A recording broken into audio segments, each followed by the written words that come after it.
Paytaxtın bəzi ərazilərində 2 ildir təmir işlərinin yarımçıq saxlanması və həyətlərdəki vəziyyət vətəndaşların həmin ünvanlarda ev almağa peşman edib. Hətta bəzi vətəndaşlar həmin ünvanlardakı evləri satışa da çıxarıblar. Paytaxtın Xətai rayonunda təmirsiz qalan həyətlərdən sujetimiz var.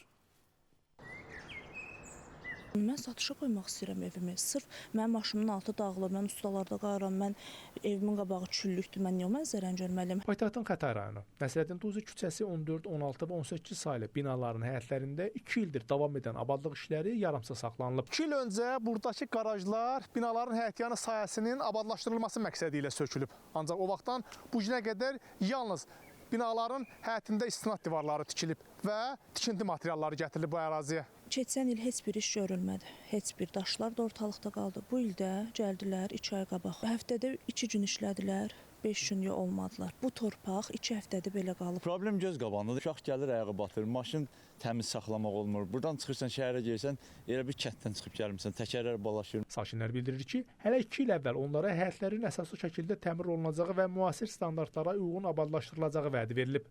Ancaq bu müddət ərzində podratçı şirkət tərəfindən yalnız düz işlər görülüb. Sonradansa işlər tamamilə dayandırılıb. Fəhlələrdən soruşuram, ustalardan soruşuram. Deyirəm, niyə iş getmir? Deyir, bizim pulumuzu kəsiblər. Təkcə yarımçıq qalan təmir prosesi deyil, eyni zamanda sözgedən ünvanlara daşınan torpaq kütləsi və həyətlərdə qalaqlanıb qalan tikinti materialları da hazırda sakinlər üçün əlavə çətinlik yaradır. Bəzi yerləri sökdülər ki, düzə abadlaşdıracağıq.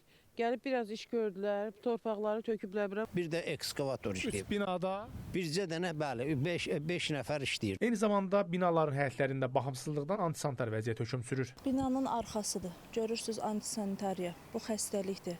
Yerdə şüşələr, dəfələrlə ayağımızı şüşə kəsib. Binanı 2 ildir belə yarımçıq vəziyyətdə qoyublar.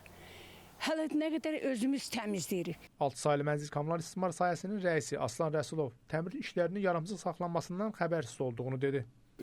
Bakı şəhər İcra Hakimiyyəti tərəfindən görülür abadlıq işləri. Rayon İcra Hakimiyyətinə yaxınlaşın, mətbuat şöbəsindən məlumat verilsin. Bakı şəhər İcra Hakimiyyəti və Xətai rayon İcra Hakimiyyətindən sən məsələyə münasibət öyrənə bilmədik. Rəşad Vəkiloğlu, Əfqan Bayramov, Space xəbər.